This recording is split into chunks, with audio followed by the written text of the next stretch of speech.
예, 이제 오늘 4장인데요. 이제 오늘 말씀부터 드디어 이제 예수님께서 이제 본격적인 사역을 시작하시는 그 장면을 이제 보게 됩니다. 오늘 본문을 보면 예수님께서 사역을 시작하실 때 어디에서 시작하시는지, 어디에다가 베이스 캠프를 차리시고 이제 사역을 해 나가시는지 그 이제 이야기부터 시작이 되죠. 베이스 캠프가 어디입니까? 오늘 본문에 보면 이제 가버나움이라는 도시예요. 우리 생각에는 당시 종교와 사회, 문화의 중심지인 예루살렘 같은 곳에서 시작하실 것 같은데 그게 아니고 주님께서는 오히려 변방에, 그죠? 바닷가의 한 가버나움이라는 도시에서 예수님께서 시작을 하셨다라는 것을 이야기합니다. 그리고 나서 이제 주님께서 해변을 다니시면서 제자 몇 사람을 부르는 이야기가 나오죠. 그리고 이제 회당에서 가르치십니다. 그리고 가르치시고 또 천국 복음을 전파하시고 또 치유하시는, 많은 사람을 고치시는 그런 이제 이야기가 오늘 본문에 기록이 되어 있습니다. 여러분, 이제 오늘 본문 가운데서 가장 중요한 한 구절을 뽑으라면 어떤 구절이 될까요? 당연히 이제 17절이 되겠죠. 17절을 다시 보세요. 17절을 보면 이때부터 예수께서 비로소 전파하여 이르시되 회개하라 천국이 가까이 왔느니라 그랬어요. 여기 보면 예수님께서 하나님의 나라, 천국 복음을 전파하시는데 이 나라는요, 지금까지 우리가 경험했던 나라와는 완전히 다른 새로운 나라입니다. 그렇죠? 하나님이 다스리시고, 예수님이 오실 때 배경을 우리가 그동안 살펴봤잖아요. 그때 당시 세상 왕이 누구였습니까? 헤롯 왕, 가짜 왕. 그 사람이 얼마나 무지막지한 가짜 왕인지를 우리가 봤잖아요. 가짜 제사장. 이런 세상 속에서 하나님이 통치하시고 하나님이 주권적으로 다스리시는 그런 새로운 나라, 하나님의 나라가 지금 오고 있다는 거예요.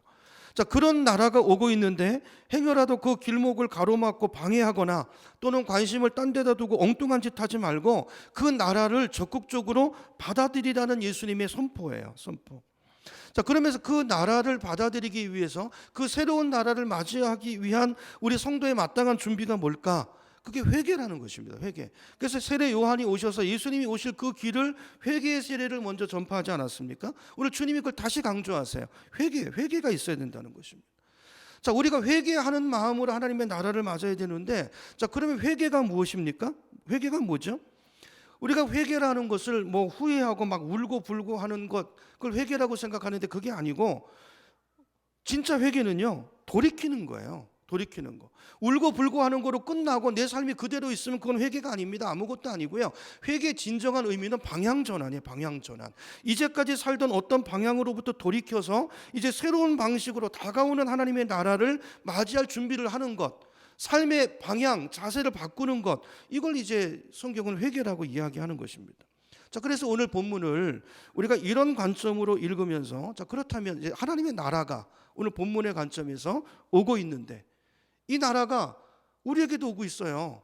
이미 하나님의 나라가 임한 분들도 있지만 아직 예수님 영접하지 않은 분들, 그런 분들이라면 우리가 어떤 자세로 그 나라를 맞이해야 될 것인가, 그죠? 그 예수 그리스도를 영접해야 될 것인가, 그리고 그분의 인도를 받아 살아야 될 것인가 라는 것들을 이제 오늘 본문을 통해서 우리가 좀 묵상하고 적용하는 그런 예배가 됐으면 좋겠습니다. 근데 첫 번째로 이제 세 가지로 정리할 텐데요. 첫 번째는 하나님의 나라를 맞이하는 우리의 자세, 첫 번째는요, 내 인생의 목적의 방향을 바로 정해야 되는데, 그 내 인생의 목적을 어떻게 정해야 되냐면, 내 인생을 향한, 여러분 각자를 향한 하나님의 뜻이 있습니다. 그 뜻을 알고 그 뜻을 이루어 드리는 것을 내 인생의 목표로 두는 거예요. 이게 굉장히 중요한 것입니다. 이게 무슨 말인가? 이제 12절부터 보겠습니다. 12절부터 보세요. 12절 제가 읽습니다. 예수께서 요한이 잡혔음을 들으시고 갈릴리로 물러가셨다가 13절 나사렛을 떠나 스불론과 납달리 지경 해변에 있는 어디로 가셨다고요? 가버나움에 가서 사셨는데, 왜 여기서 사셨을까? 여기 보면 예수님께서 사역을 시작하면서 가버나움에서 시작하세요. 중심지가 아니고 주목받는 도시가 아니고 당시 변방이라고 말할 수 있는 이 가버나움이라는 곳에 시작하는데, 근데 이게 왜 거기 사셨는가? 이게 하나님께서 이사야 선지자를 통해서 예언하신 말씀의 성취라는 거예요. 그 예언의 말씀이 있기 때문에 그 예언을 따라서, 말씀을 따라서 주님이 거기 가서 거기 자리를 잡으셨다는 거예요. 그 말씀이 어디에 기록되어 있는가? 14절인데요. 14절부터 보세요. 이렇게 거기서 사신 이유는 그 말이에요. 이는 선지자 이사야를 통하여 하신 말씀을 어떻게 하려 하심이라? 이루려 하심이라. 이게 예수님의 삶이에요. 삶. 그러니까 예수님의 삶의 방향성, 지향성이 뭐냐면 전부 하나님의 말씀이에요.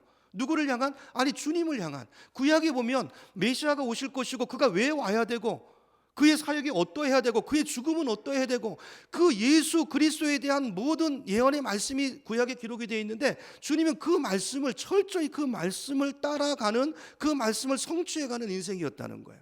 그 아들 예수를 향한 하나님의 그 계획, 그 창조 전부터 있었던 그 계획을 성취하는데 초점이 맞춰져 있었고 그 뜻을 이루는 인생이었다는 것입니다. 우리 인생이 이래야 된다는 거예요. 오늘 그 얘기를 하는 것인데요.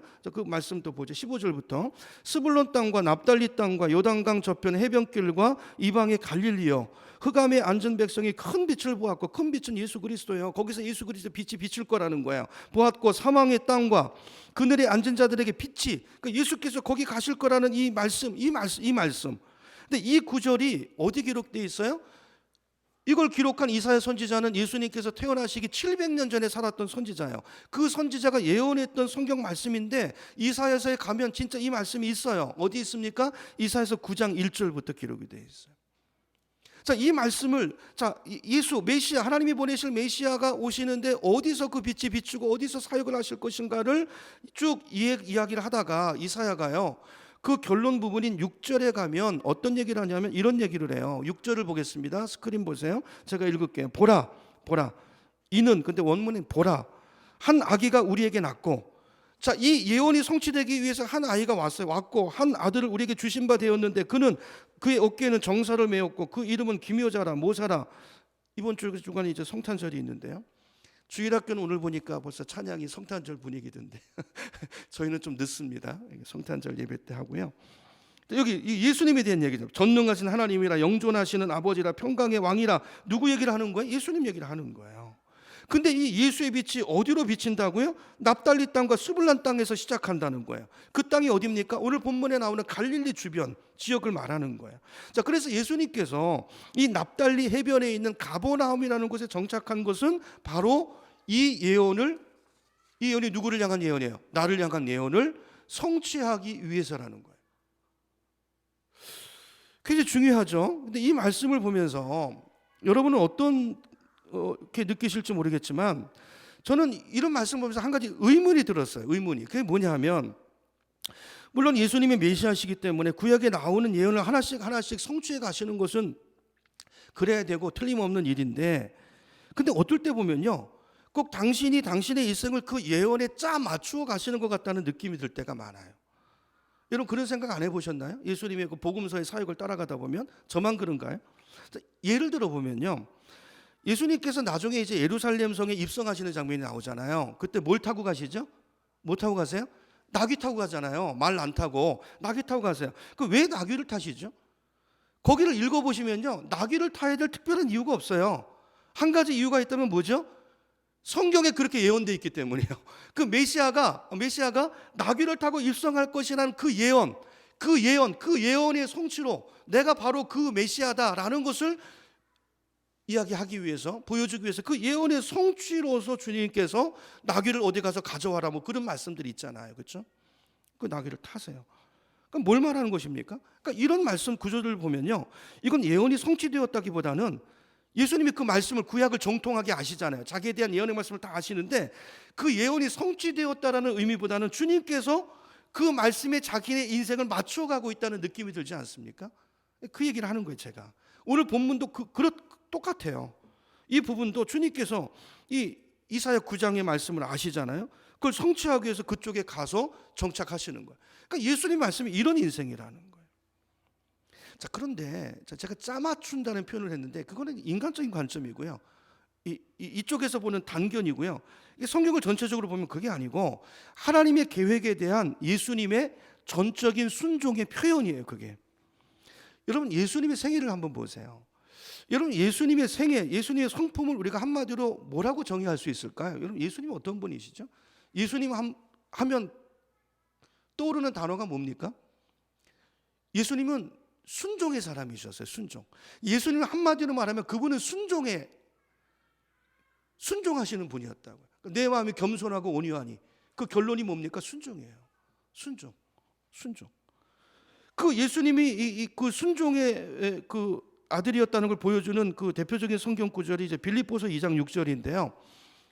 보여주세요. 제가 읽겠습니다. 그는 예수님이에요. 그는 근본 하나님의 본체시나. 자, 본체시라는 말은 무슨 말이냐면 그분이 하나님이시란 말이에요. 그분이 하나님의 본체, 하나님이라는 말이죠. 자, 그런데 하나님이신데 하나님과 동등됨을 취할 것으로 여기지 아니하시고 7절 오히려 자기를 비워 무슨 형체를요? 종의 형체를 가지사 사람들과 같이 되셨대요. 왜 사람과 같이 되신 것입니까? 왜 사람같이 됐어요? 그게 아버지 하나님의 뜻이니까. 그게 하나님의 계획이고 뜻이었어요. 그래서 순종하신 거예요. 8절입니다. 자, 그래서 그 뜻이기 때문에 순종해서 사람의 모양으로 나타나셨어요. 그리고 이 땅에 와서 사실 때도 계속 자기를 낮추시고, 예수님은 내가 섬김을 받으러 온 게 아니고 내가 왕이지만 섬기러 왔다고 그랬어요. 왜요? 그 하나님의 뜻이니까. 오셔서 자기를 낮추시고 죽기까지 어떻게 하셨다고요? 복종하셨으니 곧 십자가에 죽으십니다. 십자가에 왜 죽으시죠? 하나님의 아들이. 그게 하나님의 뜻이에요. 뜻. 우리를 계획하기, 우리를 구원하기 위한 하나님이 세워놓으신 하나님의 경륜, 예정, 그 계획에 성자 예수님께서 아버지의 뜻에 철저히 순종하신 거예요. 그러니까 예수님은 한마디로 설명하면 그분은 순종이세요. 순종.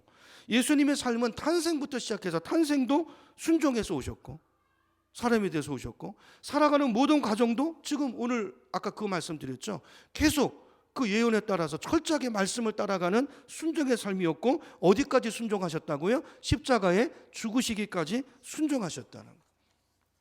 자, 그래서 예수님께서는 구약에 예언되어 있는 말씀을 그분의 인생을 살아갈 때 즉흥적으로 내 생각대로 산 것이 아니라 내 생각을 철저하게 말씀에 복종시키면서 뭘 따라갔죠? 말씀을 따라간 인생이에요. 성경에 우리 믿음의 조상 아브라함, 계속 성경 묵상하면서 제가 창세기 12장을 보면서 그 얘기 하잖아요. 아브라함이 뭘 따라갔다고요? 말씀을 따라갔어요. 말씀을. 창세기 12장 5절 보세요. 말씀을 따라갔어요. 그죠? 이런 말씀을 따라감으로 하나님의 뜻에 순종해서 그분의 뜻을, 나를 향한 그분의 뜻을 온전히 이루겠다는 그 전적인 순종의 표현으로 오늘 가버나움에 가서 사신 거예요. 베이스 캠프를 차리신 거예요. 자, 이해가 되시죠? 이 말씀을 드리는 거예요. 자, 이걸 통해서 우리가 우리 삶에 적용해야 되고 우리가 깨달아야 되는 내용, 첫 번째 메시지가 뭐냐면요.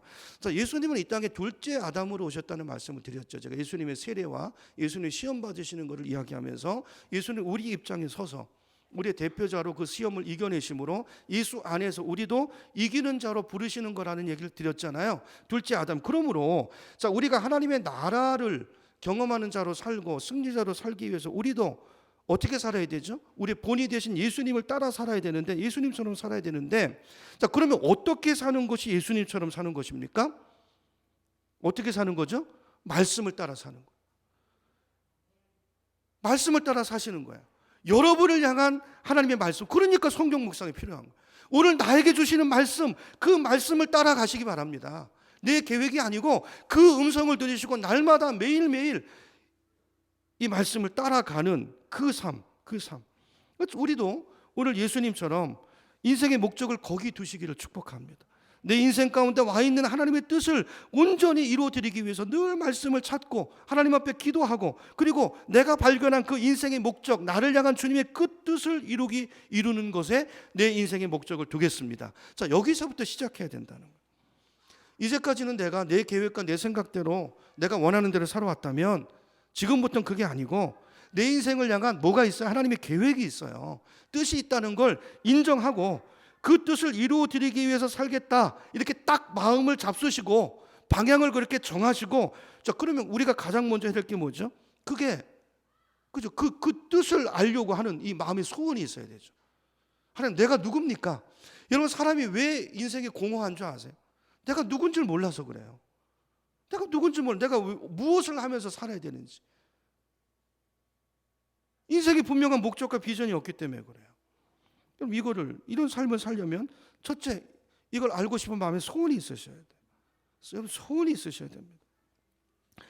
내가 한 번 사는 인생인데 내가 주님 뜻대로 살고 싶습니다. 쓰임받는 인생이고 싶습니다. 이 소원을 이루는 한 해, 오늘 금년 뭐 이렇게 못 살았지만 소원이 가 있어야 되죠. 소망을 품어야 되고, 하나님, 제가 제 인생에서 이제 인생이 하나님의 꿈을 이루는 인생이길 원합니다. 제가 벌써 그냥 우왕좌왕하다가 나이가 벌써 40이 되고 50이 되고 60이 되고 70이 되고 80이 됐는데 너무 늦었다고 생각되기도 하지만, 아니 그럼에도 불구하고 하나님은 내 인생을 향한 여전히 계획과 꿈이 있으신 줄로 믿습니다. 이제부터 얼마 남지 않은 인생, 그 뜻을 좀 알고 그 남은 인생, 얼마 남지 않은 인생, 그거 이루는 인생이고 싶습니다 라는 여러분 소원을 품으시기 바랍니다. 뭐 하시겠어요? 남은 인생 뭐 하시겠어요? 그냥 일어나면 TV 보고 드라마 보고, 그게 아니고 그렇죠? 좀 의미 있는 일, 가치 있는, 왜냐하면요 우리는 이 땅에서 삶이 전부가 아니기 때문에 그래요. 영원한 나라의 삶이 있어요. 여러분, 우리가 일생을 사는 것이 아닙니다. 이 땅에서 삼생을 살아요. 어머니 뱃속에서 태생이 있고, 그죠? 이 땅에서 일생이 있고 내생이, 영생이 있어요. 영생. 여러분, 이 땅에서 우리의 삶이 어떠한 인생이냐에 따라서 영생이 결정이 돼요. 영생이 결정이 돼요. 이 소원을 가지고 그 영원한 나라를 준비하는 인생을 살게 되기를 축복합니다. 자, 우리가 이 소원을 갖는 게 첫째고, 자, 그러면 소원을 품고 나면 두 번째 필요한 것은 뭘까요? 여러분, 내 은사를 발견하셔야 돼요. 아직까지 은사를 모르시면 안 되죠. 하나님께서 이 땅에 내실 때 나를 통해 이루고 싶으신 일이 있어요. 꼭 내가 들어가야 이 퍼즐이 맞춰져요. 하나님의 나라의 그 퍼즐이 맞춰지는데, 그 은사, 내가 해야 될 일이 있다고요. 여러분, 그걸 발견하시고 그 일을 하며 사시기를 축복합니다. 다른 거 하지 마시고, 다른 사람과 비교하고 그러지 마시고 나의 나됨을 이루어 가셔야 돼요. 그게 우리 인생 가운데 주어진 과제인 과제. 내가 너 이렇게 되라고 너한테 이거 은사도 주고 이것도 주고 이것도 줬는데 너 그거 가지고, 그렇죠?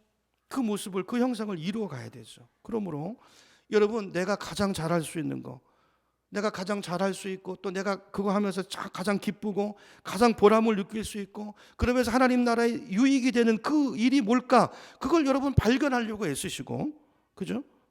근데 이거는 뭐 우리가 생각하고 고민한다고 떠오르는 게 아니고요, 우리가 사역을 해봐야 알아요. 그래서 여러분, 이 소원을 갖고 내 은사가 뭔가를 구하시고, 또 우리 뭐 제자 훈련 받으면 그거 뭐 테스트도 해요. 그리고 여러분 마음만 있으면 얼마든지 끌어들이고 밀어드립니다. 그래서 그 자리에서 여러분 평생의 내 사역, 내 은사, 그걸 가지고 섬기시고 의미 있고 유익하게 살아가시기를 시작하시기 바랍니다. 교회만 다니지 마시고 교회가 되셔야 돼요. 사역, 서로 은사를 주신 목적이 뭐죠? 교회를 세우기 위함이잖아요. 교회가 왜 안 서죠? 이렇게 생각하시면 돼요. 내가 내 은사를 가지고 내가 교회를 안 세우기 때문에. 그렇죠? 여러분, 우리 교회도 필요한 사역들이 많은데요, 이제 금년 한 해가 지나고 내년 새해가 시작이 되는데, 주일학교 교사부터 시작해서 차량봉사, 새가족 섬김이, 신방사역, 뭐 여러 가지 사역들이 있는데, 여러분 자원해서 한번 해보시기 바랍니다. 해봐야 알아요, 내가 누군지. 그리고 그게요, 사역이 누굴 위해서 하는 게 아니고 그게 가장 나의 나됨을 이루어가는 거고, 거기에 가장 기쁨이 있고요, 거기에 많은, 그걸 통해서 내가 하나님의 자녀다워지는 거예요. 그렇죠? 이걸 꼭 찾으시고, 이게 두 번째고요, 발견하는 것. 세 번째는요, 그걸 찾으셨으면 그 일이 어떤 일이든지 간에 그 자리에서 최선을 다하는 분이 되세요. 너무 중요해요. 하나님은요, 우리가 별거 아닌 것 같은 작은 일을 하는 것을, 그걸 보세요. 그걸 보시고 우리 인생의 가능성을 타진하세요. 여러분 보세요. 예수 제자들을 부르시는 장면을 보세요. 예수님이 항상 지켜보십니다. 지켜보세요. 그 일을 어떻게 하는지. 여러분, 직장은 먹고 살기 위한 자리가 아니에요. 사명의 자리라는 걸 아셔야 돼요. 그 직업으로 부르신 거예요. 이 직장이라는 영어 단 vocation, 하나님의 소명의 부르심. 그곳에서 하나님의 뜻을 이루기 위해서 내가 어떻게 사는지, 여러분 그 소명이 있는 자와 없는 자는요, 똑같은 일을 해도 하는 방법이 다릅니다. 주님, 그걸 보세요. 큰 일을 할 때가 아니라 우리가 작은 일을 할 때 그 자리 속에서 그 작은 일을, 소소해 보이는 일을, 허드렛 일처럼 보여지는 그 일을 어떻게 하고 있는가를 주님은 지켜보시고, 그걸 보시고 그 사람을 보고 그 사람의 가능성을 타진하신다는 거예요. 여러분, 작은 일을 할 때 그 자리에서 최선을 다하시는 여러분 되기를 축복합니다. 마태복음 25장 21절에 보면 주님이 이렇게 말씀하세요. 그 주인이 이르되 잘하였도다 착하고 충성된 종아. 여기 충성은요, 원문은 신실이라고 번역해도 가까워요. 신실한 종아. 그 비슷하죠. 근데 충성과 신실은 조금 달라요. 하나님 앞에 그 직분을 주신 하나님 앞에 충성된 것, 신실이죠. 신실. 잘하였도다 착하고 충성. 우리가 충성하는데요, 시선을 자꾸 사람에게 두고 다른 것에 두고 그 일을 위해서 그 사람을 위해서 충성할 때가 많은데 그게 아니고 신실이에요. 원문은 신실입니다. 충성된 종아, 내가 어떤 일에 충성하였음에? 어떤 일이에요? 적은 일에. 이거 신실이에요. 적은 일에 충성할 수 있는 게 신실입니다. 많은 사람이 적은 걸 우습게 알아요. 그리고 큰 게 오기를 기다려요. 근데요, 그런 사람에게 하나님은 큰 일을 안 맡기십니다. 왜요? 신실하지 않기 때문에. 그렇죠? 네가 적은 일에 신실하였으면 내가 많은 것을 내게 맡기리니 내 주인의 즐거움에 참여할지어다 그랬어요. 자, 세 가지를 말씀드렸어요. 첫째는 하나님의 뜻을 이루고자 하는 소원이 있어야 되고요. 그리고 그 소원을 이루기 위해서 내가 누구인가를 알아야 되잖아요. 나에게 뭘 주셨나? 그거 가지고 일해야 돼요. 안 주신 거 가지고 하지 말고. 그렇죠? 주신 거 가지고 그걸 찾으려고 노력하고 작은 일부터 충성하고 그래야 은사가 개발이 돼요. 일단 현장에 들어오는 게 중요합니다. 시작을 하시는 게 중요해요. 일을 하셔야 돼요. 그래야 은사가 개발이 되고 내가 나다워지고 그 안에서 기쁨을 누리게 되고 하나님과의 관계가 시작이 되고, 자, 이렇게 함으로써 하나님의 소원을 풀어드리고 하나님의 뜻을 이루어드리는 인생의 첫 단추를 끼게 되는 거예요. 그렇죠? 이 첫 번째 세 가지 말씀드렸어요. 이걸 여러분 잘 기억하시고, 자, 이렇게 시작하신 여러분 되기를 축복합니다. 자, 두 번째, 우리가 하나님의 나라 백성으로 살기 위해서 두 번째 우리가 기억해야 되는 것은 부르심에 민감해야 돼요. 부르지 않았는데 그거 하려고 하지 마시고요. 제가 이제 목회자 신학교 간다 그러는 분들이 있으면 저는 말리거든요. 하나님 부르셨냐 물어봐. 부르셨냐? 여러분, 불러야 할 수 있습니다. 안 그러면 그 길을 못 가요. 그죠? 부르심에 민감하고 부르심을 느낄 때 그 부르심에 반응할 줄 알아야 돼요. 그렇죠? 18절부터 보겠습니다. 18절부터 제가 읽어볼게요. 갈릴리 해변에 다니시다가 두 형제 곧 베드로라 하는 시몬과 그의 형제 안드레가 바다에 금을 던지는 것을 보시니 그들은 여기 보면 보신다는 말씀이 나오죠. 자, 어부지 어떻게 하는 걸 보세요. 주님이 다 보십니다. 우리 삶의 자리 속에 다 보세요. 지금도 보고 계세요. 예배드리는 우리를 보고 계시는데 오늘 새벽에도 봤지만 어딜 보신다고요? 마음을 보신다. 자, 보시니 그들은 어부라 말씀하시되 나를 자, 보시되, 자, 어부라는 걸 보셨을까요? 딴 걸 보셨어요. 딴 걸. 그들 속에 있는 갈증을 보셨다고 이따 말씀드리겠지만, 그 어부인데 그 어부가 이 어부 일을 하고, 당시 이제 이 갈릴리 지역의 어부는요 괜찮은 직업이거든요. 거기 갈릴리가 그 유대인들뿐 아니라 이방 사람들이 많이 지나다니는 곳이고, 거기는 하여튼 어획량이 풍부한 곳이기 때문에 그물만 던지면 걸려요. 그래서 그거 팔아가지고 먹고 살만한 괜찮은 자리인데, 근데 이따 보겠지만 이게 내 인생에 만족을 주지 못하는 거예요.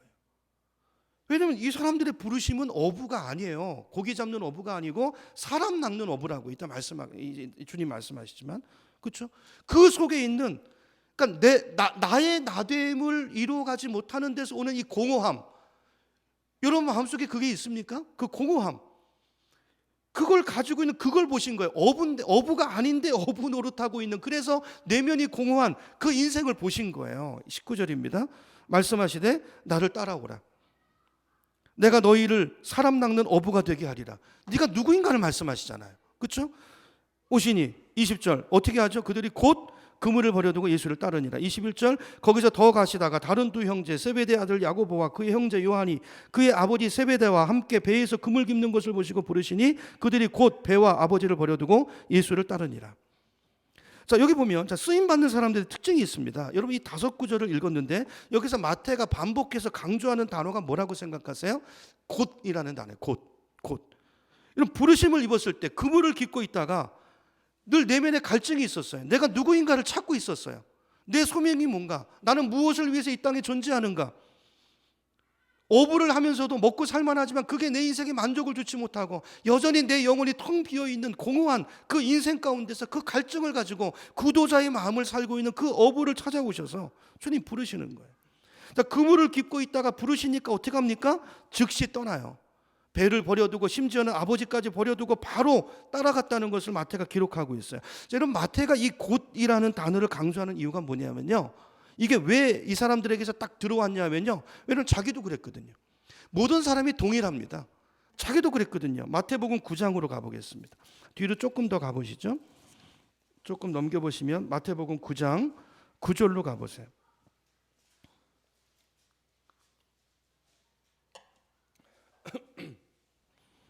자, 여기 보면 예수님이 마태를 부르시는 장면이 나오는데요.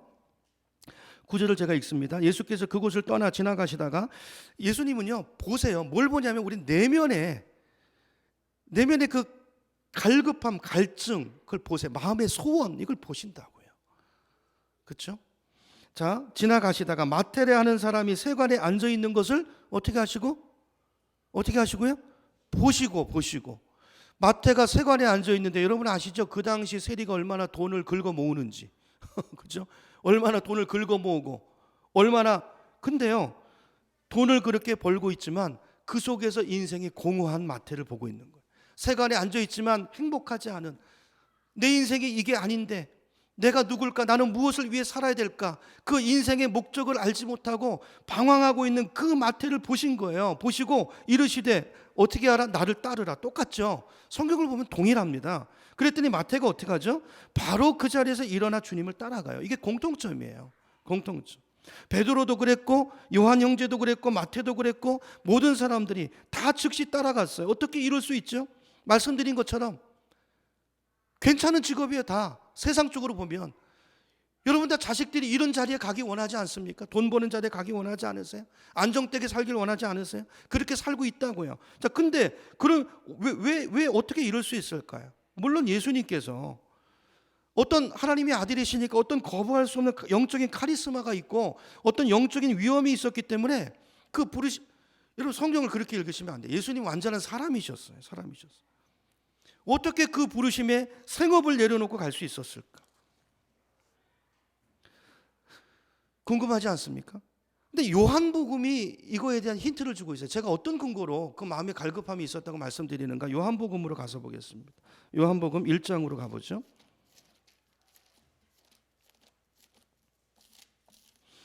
요한복음 1장, 여러분 성경을 찾아보세요. 조금 뒤로 가시면 복음서, 네 번째 복음서 요한복음 1장 몇 절부터 보시냐면요, 35절부터 보겠습니다.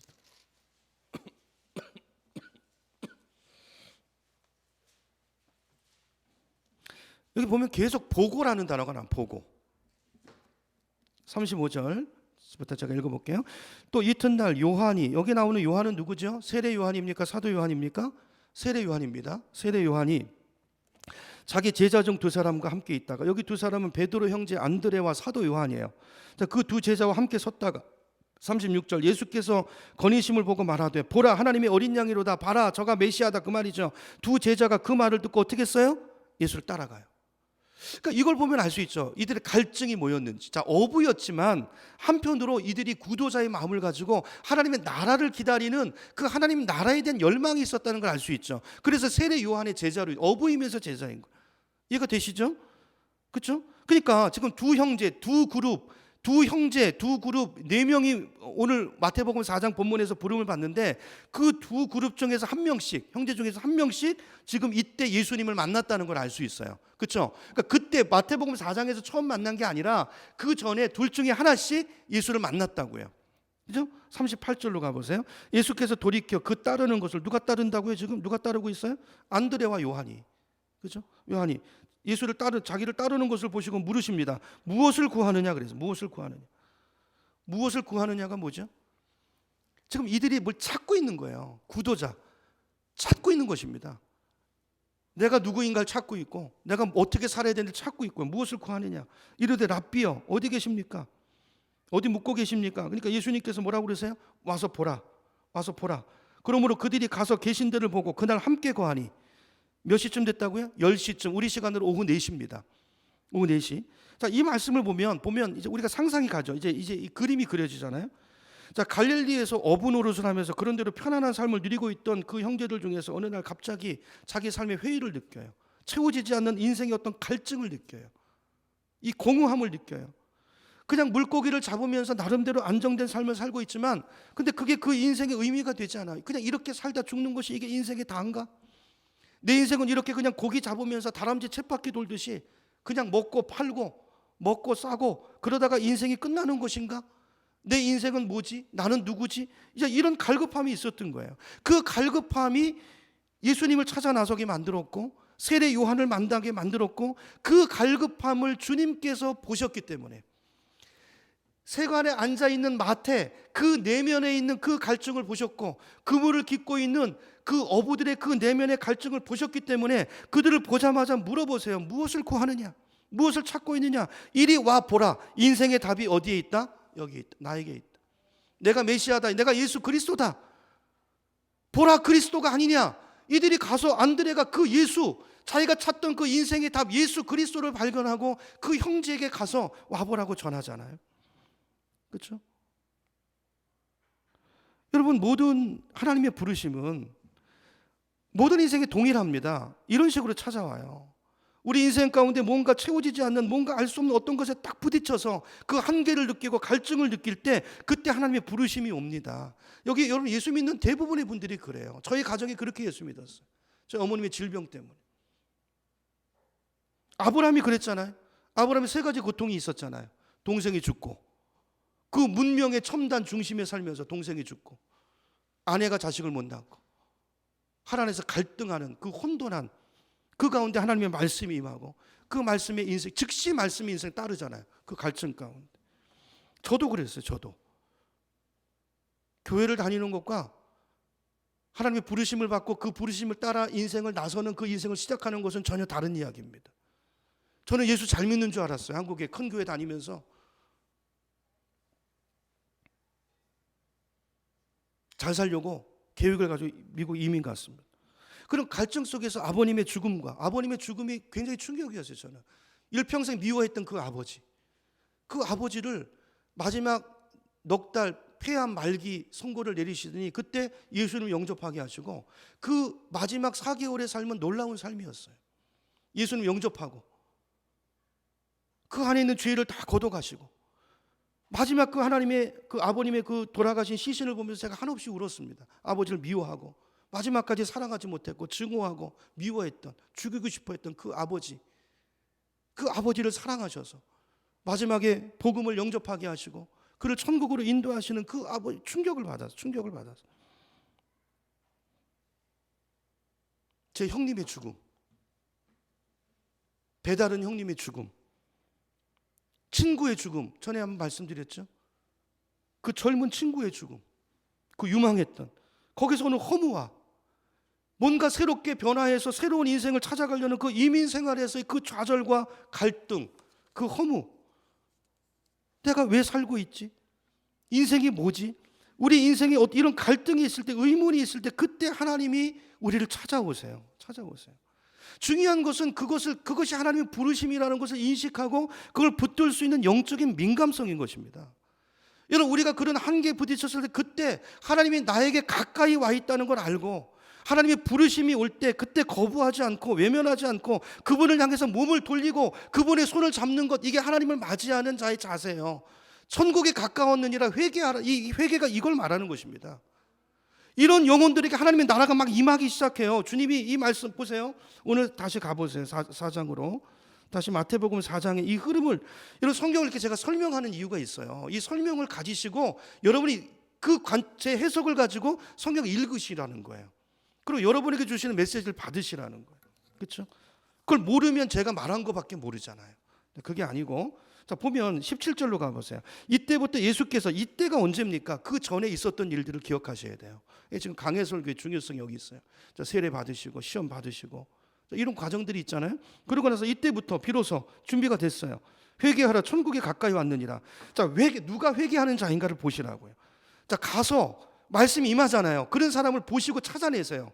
그러니까 주님이 아무나 찾아가는 게 아니라 그 사람들을 찾아가신다고요. 찾아가서 열 때 보세요. 나를 따라오라 할 때 어떻게 반응이, 딱 곧이라는 단어죠. 곧. 여러분은 이 반응이 있으십니까? 이 반응, 이 영적인 민감성이 있으신가요? 그 주님을 붙들 때 그걸 붙들잖아요. 그러면 하나님께서 우리를 그때부터 전혀 새로운 길로, 우리가 생각하지 못했던 삶으로 우리를 인도하기 시작해요. 그 자리가 내 자리인 거예요. 내 인생의 자리인 거예요. 그 자리에 있어 서서 그 주님이 부르신 그 일을 하고 있으면 그게 나예요. 거기서 오는 놀라운 행복감이 있어요. 외부적인 것과 상관이 없습니다. 그 자리, 어떤 그 고난이 없다는 뜻이 아니에요.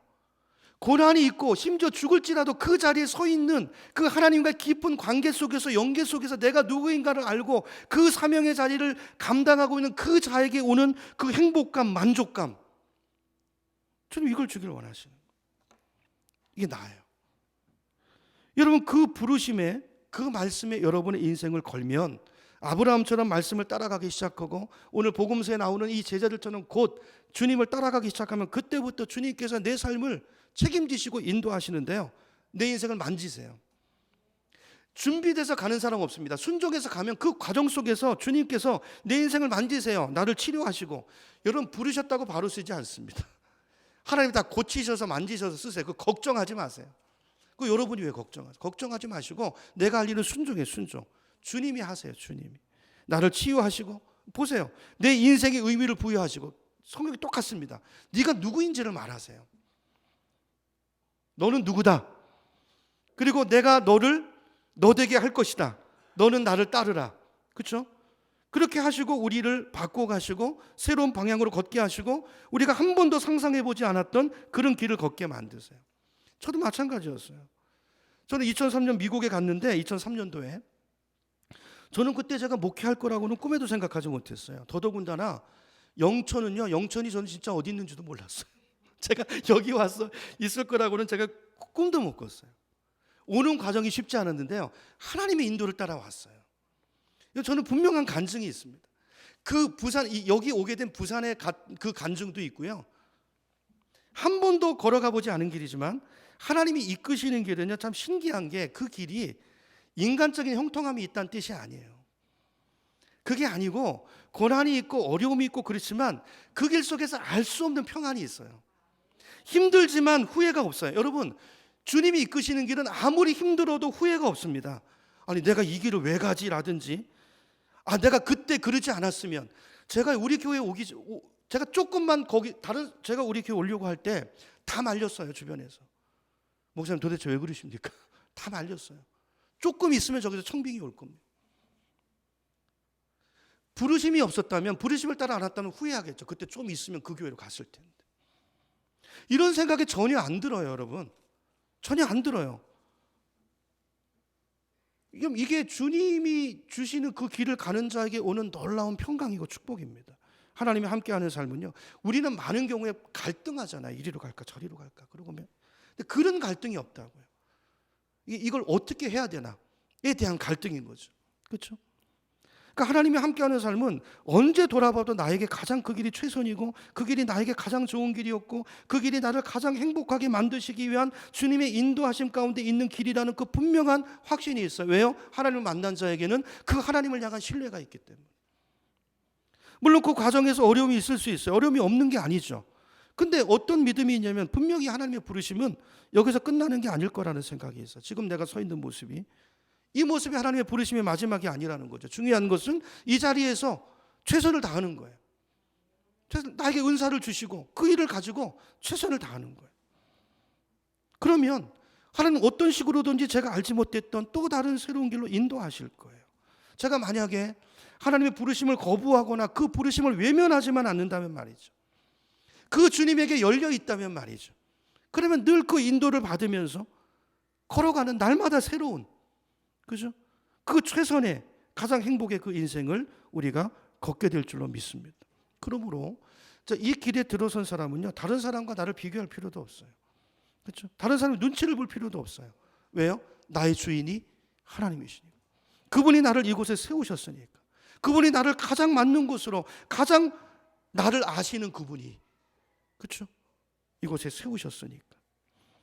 요한복음 21장 21절에 보면 이것과 관련된 재밌는 얘기가 나오는데요. 한번 가보죠. 요한복음 21장으로 가보겠습니다. 요한복음 21장 21절에 가보면요, 제가 미국에서 콜링을 받을 때 이제 복음서를 읽다가 이 요한복음 이 부분을 읽다가 제가 엎어져서 깨지고, 그때 이제 콜링을 받아서 제가 한국에 들어오게 되고, 또 이제 신학교에 또 이제 이런 일들이 이제 일어났었는데, 이제 그 중에 이제 21절을 보시면 자, 하나님이 베드로를 부르시잖아요. 다시 다시 오셔서 그 실패한 좌절 가운데 있는 그 베드로를 찾아오셔서 예수님이 조반을 차리시고 먹이시죠. 그죠? 예수님은 우리를 우격다짐으로 이끄시는 분이 아니시고 끝까지 기다리세요. 주님은 사랑하시고, 그리고 그 주님의 반응에 우리가 인격적으로 반응할 때까지, 그 부르심에 반응할 때까지 계속 기다리시고 계속 콜링하세요. 그렇게 해서 베드로가 주님을 만나죠. 주님을 만나는데 보세요. 자, 몇 절부터 보냐면 15 여러분 성경으로 보세요. 15절부터 요한의 아들 시몬아, 네가 이 사람들보다 나를 더 사랑하느냐? 주님, 그렇습니다. 내가 부족하지만 주님을 사랑하는 줄 주님께서 아시나이다. 얼마나 그냥 부끄러웠겠습니까? 그랬더니 내 어린 양을 먹이라 그랬어. 먹이라. 그렇죠? 그러면서 이제 18절로 가보세요. 18절. 누구인가를 말하죠. 내가 진실로 진실로 내게 이르노니 내가 젊어서는 스스로 띠띠고 네 하고 싶은 대로 하고 살았지만 이제는 원하지 아니하는 곳으로 가리라. 내가 이끄는 곳으로 가는. 그러니까 이 베드로가 이때요 완전한 그 새로운 영적인 눈을 뜨게 되는 거죠. 그렇죠?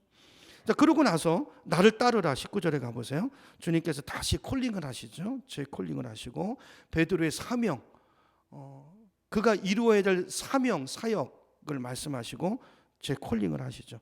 자, 그 콜링을 받고 나서 21절로 가보면 베드로가 자기 부름에 대해서 그러면 다른 사람의 부름은 뭔가 이제 그게 궁금했던 거예요. 그래서 요한에 대해서 물어봅니다. 21절에 가보세요. 이에 베드로가 그를 보고, 여기 그는 요한이에요. 사도 요한을 보고 예수께 여쭤오되, 아니 그럼 주님, 이 요한은 어떻게 되겠습니까? 요한은 앞으로 어떻게 되겠습니까? 그랬더니 22절에 주님 뭐라고 그러시죠? 내가 올 때까지 그가 살아있기를 내가 바란다고 한들 그가 어떻게 되든 그게 너와 무슨 상관이냐? 너는 나를 따르라 그랬어. 넌 나를 따르라. 여러분, 나의 달려갈 길이 있습니다. 그렇죠? 그 길을 가면 되는 거예요. 너는 나를 따르라. 결국 베드로는 예수님 따르죠. 베드로의 인생이 어떻게 됩니까? 여러분, 코바디스라는 영화 보셨죠? 결국은 다시 그 주님의 음성을 듣고 로마로 가서 십자가형을 당해서 죽습니다. 순교합니다. 여러분, 베드로가 물론 고난의 길을 겪긴 했지만 저는 베드로가 그 길을 걸으면서 한 번도 그가 힘들었다든지 후회했다든지 내가 괜히 왔네 여기 그냥 갈걸 그랬다든지 저는 절대 그러지 않았다고 생각해요. 저는 오히려 그 길이, 그 순교의 그 자리가 그 인생 가운데서 가장 행복한 순간이었다고 믿습니다. 죽을 때 그 잠깐의 그 고통이 있었지만 그는 지금 모든 사람이 누릴 수 없는 가장 행복한 죽음을 맞이하고 있다고, 하나님께서 내 인생에 놀라운 특권을 주셨다고 믿음으로 그 사명을 저는 베드로가 감당했다고 확신합니다. 이 차이가 뭘까요? 여러분, 왜 어떤 사람은 그 좋은 환경 속에서도 늘 남과 비교하면서 감사가 없고 불평이 없고 만족이 없는 그런 내 인생이 뭔가 허무 속에서 그냥 무너져 있는, 그냥 어디 중독되고 이런 인생이 사는 사람이 있는가 하면, 왜 어떤 사람은 그 고난 속에서도 그 광야 속에서도 감사하면서 그 사명의 길을 기쁨으로 걸어갈 수 있는 것일까요? 이 차이가 무엇입니까? 동행의 차이예요. 동행의 차이. 주님이 보여주고 주님이 주신 그 사명의 길을 주님이 이끄시는 대로 주님과 함께 걸어가는 그 사람은 결코 외롭지 않은 것입니다. 아까 찬양한 것처럼 주님의 그 사랑이 그 사람을 숨쉬게 하고 주님의 그 사랑이 그 인생을 복되게 만드는 것입니다. 여러분, 하나님은 저와 여러분에게 가장 맞는 길로 인도하시고 내 삶에서 더 이상 있을 수 없는 가장 좋은 길, 그분이 바로 예수님이라는 것을 믿으시고 우리가 그분의 부르심을 거부하지만 않는다면, 그 음성을 듣고 그 말씀을 따라 나서는 이 결단과 순종과 헌신이 있기만 하다면 우리 인생은 전혀 다른 인생이 될 거예요. 지금 우리가 살고 있는 무기력한 매너리즘에 빠져있는 그런 종교생활이 아니고 주님의 인도 속에서 정말 가장 나의 나됨을 확인하고 정말 놀랍게, 그죠? 내가 살아있는 주님의 사랑 안에서 숨쉬는 놀라운 그런 인생이 되게 될 줄로 믿습니다. 여러분, 그 믿음을 가지시고, 시간이 너무 다음 부분은 다음 주에 좀 이어서 하고요, 우리가 남은 인생을 주님을 따라 걸어가는 우리가 됐으면 좋겠습니다. 자, 23절부터 보면요, 오늘 본문에 마태복음 4장 23절부터 보면 거기 예수님의 사역의 표준 세 가지가 나오죠. 예수님의 사역이 뭡니까? 첫째는 가르치시고, 티칭. 두 번째는 뭐죠? 천국 복음을 전파하시고, 프리칭. 세 번째는 힐링, 치유죠, 치유. 오늘 본문에 보시면, 자, 그래서 예수님의 선포. 자, 예수님의 선포 속에는 반드시 두 가지가 있어요. 가르침이 있고 치유가 있어요. 이게 오늘 주님을 따라서 우리가 감당해야 될 사명이에요. 그러니까 우리 각자의 은사가 조금 다를 수 있지만 궁극적으로 우리의 삶의 내용이 예수님의 이 사역의 내용이 되어야 되는 것이죠. 그래서 우리가 이제 다음 주부터 보게 될 마태복음 5장부터 7장까지는 예수님의 가르침이 나옵니다. 산상수 굉장히 중요한데요. 나오고 여러분 좀 미리 읽고 오셨으면 좋겠어요. 그리고 이제 8장부터 9장까지는 예수님의 사역, 병고침이 치유가 어떤 형태인가, 이게 왜 중요한가, 이걸 집중적으로 이것의 의미가 뭔가, 왜 예수님께서 고치시는가 를 이제 우리에게 말씀하고 있습니다. 오늘 세 가지 말씀드렸어요. 그렇죠? 오늘 우리 인생의 목적을 여러분 발견하고, 내 인생의 목적이, 여러분 인생의 목적이 뭡니까? 하나님의 뜻을 이루어 드리는 것이 여러분의 목적이 되시길 바랍니다. 그렇죠?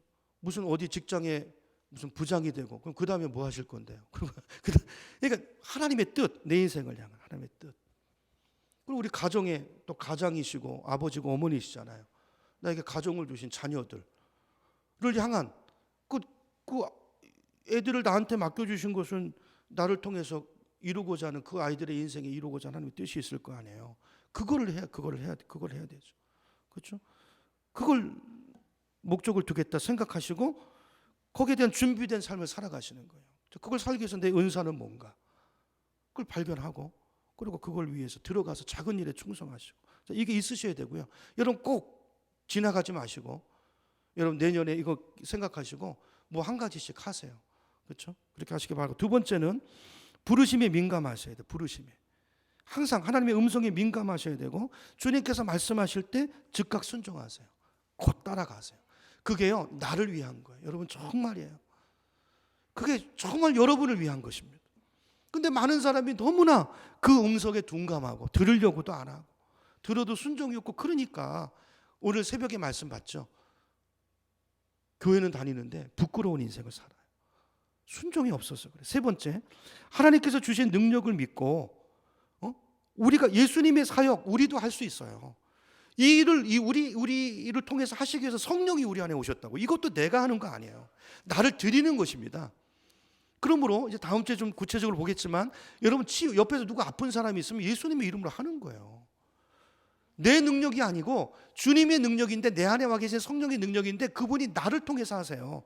내가 가야 돼요. 그분을 모시고 가서 내 안에 그 성령을 바라보고 믿음으로 선포하시고, 그럴 때 귀신이 쫓겨나가고, 이게 우리에게 주어진 약속이에요. 약속. 그래서 여러분 이런 사역에 대해서 담대하게 기도하시고, 나의 부르심, 내가 누군가, 내 은사가 뭔가, 그걸 여러분 개발하시고 기도하시고, 그래서 그런 능력자로 살아갈 수 있는 저 여러분 되기를 축원합니다. 그건 뭐 목사님이나 아니에요.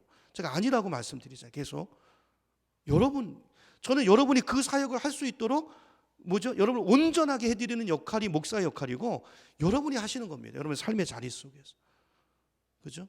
그렇게 우리가 살아갈 수 있도록 하나님의 나라는 주님의 통치입니다. 하나님 나라에 대해서 여러분 이런 발걸음을 내디시고 이런 자세를 가져야 하나님의 나라가 임하는 거예요. 여러분 안에 하나님의 나라가 이루어지고, 그 하나님 나라의 능력 있는 백성으로 여러분 승리하며 사시는 것입니다. 아무에게나 하나님의 나라가 임하는 게 아니라, 이 세 가지 여러분 잘 기억하시고 적용하시고, 오늘 나에게 필요한 회개가 뭔가, 결단이 뭔가를 적으시고 그렇게 순종하시는 우리 모두가 되기를 주님의 이름으로 축원합니다. 찬송.